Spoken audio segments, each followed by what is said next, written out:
Welcome pilots, my name is Hybrid V, and today I wanted to talk about missiles bouncing off of solid surfaces and other ships. Yes, the footage on your screen is indeed not a bug, but a feature of the new missiles that have come in to Alpha 3.14 that has just dropped live last week. And it's very interesting, the behavior. You can see that they ricochet off of solid surfaces, but they also have some strange behavior in which they will ricochet and then they will ignite their motors again and fly off in random directions and explode. It's really strange, but really fun to watch, and it's really cool just to throw missiles at the ground and just watch them go all different directions. And this behavior carries to all different missiles, including, of course, torpedoes, which also behave in the same way.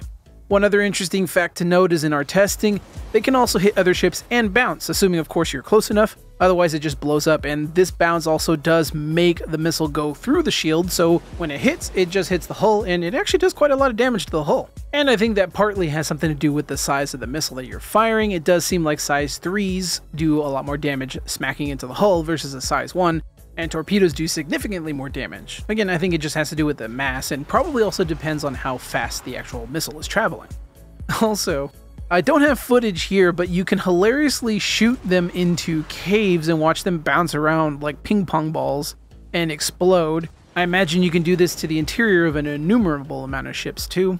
We haven't tested it on everything just yet, but I imagine the feature is just the same no matter what, and it's probably absolutely hilarious and probably a little bit terrifying at the same time.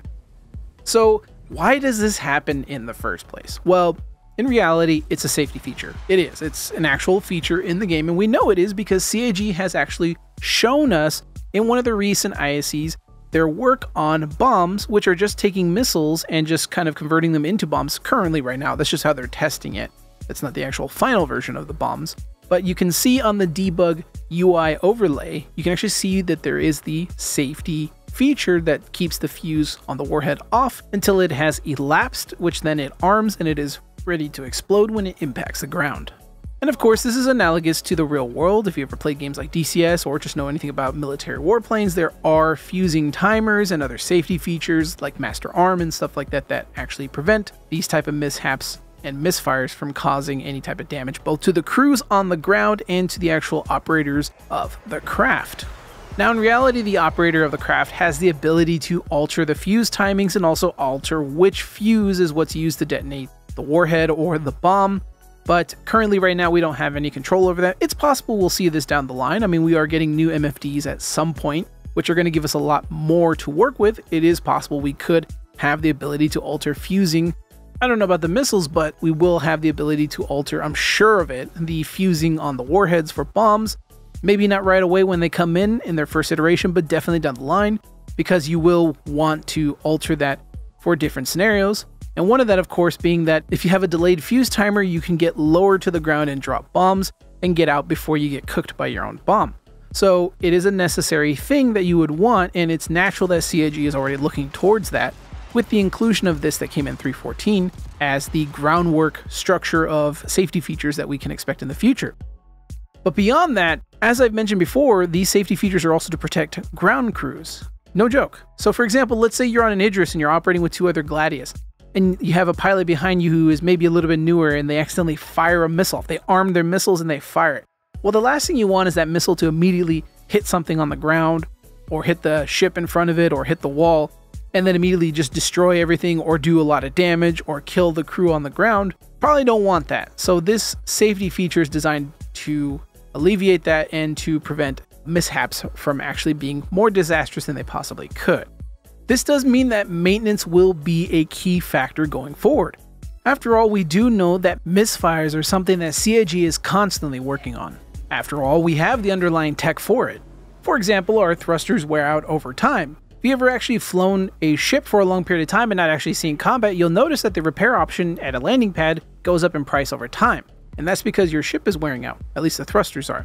And we do know that weapons are going to have their own customized misfires, and we do know that missiles probably are going to follow that same line. Even though CAG has not confirmed it, we do know that weapons are going to have a much more expanded misfire system than they do currently. And that, of course, is being scheduled at the beginning of Q4 this year, according to the progress tracker, with work ending at the end of Q1 next year. but it's clear even now that some of that groundwork has already been laid for stuff like that. And of course, maintenance will tie into the whole thing as well, because you probably may not have, for example, missiles firing and leaving the rail randomly in the middle of a fight. I don't think that's how it's going to work. It doesn't make any sense. What's more like to happen is you'll have mishaps in how the missile behaves when it impacts its target, or in its tracking ability, or even to get it off the rail in the first place. So, bringing it back to maintenance, let's think about the Idris we talked about earlier.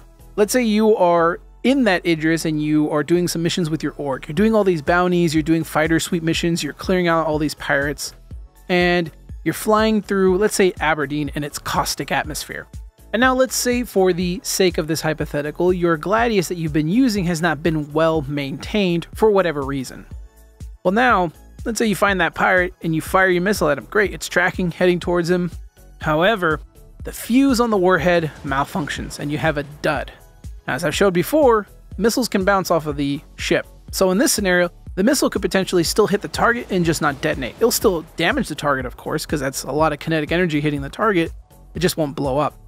And these kind of features can be carried over from being a safety thing to also then being carried over as a poor maintenance issue, or a misfire in this case. I mean, the underlying tech is there. The code is there for it. It is able to do it. So these are things that larger organizations are going to have to think about going forward, as good maintenance is going to be key in determining the operational success of any large vessel and its crew and complement. And of course, we do know that some of this maintenance, repair, and salvage gameplay that's going to factor into that is going to have some skill elements assigned to it, just like how mining does. So there is going to be players that could potentially not do a good job doing maintenance on your missile, and you can end up seeing things like this happen. Or even worse, maybe they have a mishap while they're doing maintenance or repairs or anything like that, and they cause the missile to fire or something like that. Some, catastrophe happens. That is what the safety feature is there for. And we know that this effect of having fusing is going to go beyond missiles, as it will also affect bombs. As we know, bombs are currently in testing, and it's going to be a thing in the future. And of course, bombs could then have maintenance issues where they don't explode properly and they create what are known as UXOs, or unexploded ordnance, and that could potentially litter them on the battlefield. We do know that with the item systems that they're putting in and server meshing. Remember, they said that they want it so you could put a coffee cup on the ground, take off, fly halfway across the galaxy, come back, and if nobody's taken the coffee cup, it will still be there. Well, if you drop a bomb and it doesn't properly explode on the battlefield, there's a chance that that bomb may still be there and cause somebody else a heap of trouble down the line. Now, of course, CAG, as a caveat, CAG has not confirmed that this is actually a thing that will happen. However, it does seem logical based on what we've seen them put into the game. It seems like a logical feature. Whether it's going to be there on day one is unconfirmed, but it does seem like it's something that they are planning for, and it does seem like something that they could potentially put in down the line. I just want to make sure I put that caveat there. CAG has not confirmed it, but I do want to say that it is logical that it is something that we could potentially see. It is a nice little feature, a nice little detail that, when in reality you look at it, it probably wasn't really necessary, but definitely now that I've explained it, hopefully you see that it is going to be necessary at some point down the line. Someone's going to thank someone for this. This is going to be an excellent feature.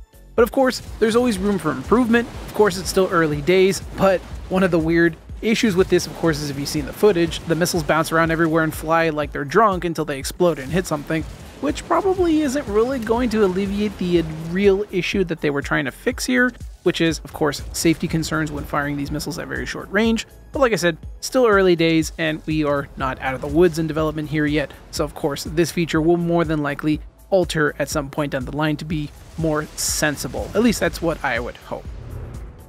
But anyway, I just wanted to leave this with you because it was really, really funny finding this in the PTU and then finding that it carried into live. And again, I just found it funny because it's just the behavior was really strange and different. And it's of course different from the old missile system. And it got me thinking about things like physicalized damage and of course wear and tear and maintenance, crews on carriers. Like there's a whole bunch of things that just this tiny little feature ties into that makes logical sense to the grand scheme of all these interlocking features like maintenance and whatnot. But hey, try it for yourself. Load up Arena Commander, grab a ship that has missiles on it, and then fly close to the nearest solid object as close as you possibly can and fire missiles at it and watch as they drunkenly fly all over the place. It's pretty hilarious. I'm sure someone watching this is now going to come up with some pretty crazy ideas with this at some point. One orgmate I talked to said, I wonder if you can clear the 890 jump missions, or at least the cargo hold with it. And I was like, it seems like a really great way to get crime stats, because you'd be shooting drunk missiles into the cargo bay, killing the security as well as the pirates. But I digress. Alright folks, that's it for me today. I hope you found this video at least somewhat entertaining and also intriguing as to the mechanics that we are currently seeing patch over patch, because it's always really cool to see CIG put these little details in there. Some people may look at it as frivolous, but someone like me, I love seeing all the intra-working details as they come in each patch. So if you want to see more of that, be sure to subscribe for more. And of course, if you did genuinely like this video, please drop a like, as it really does help out small channels like myself. And until next time, fly safe, and I'll see you all in the black.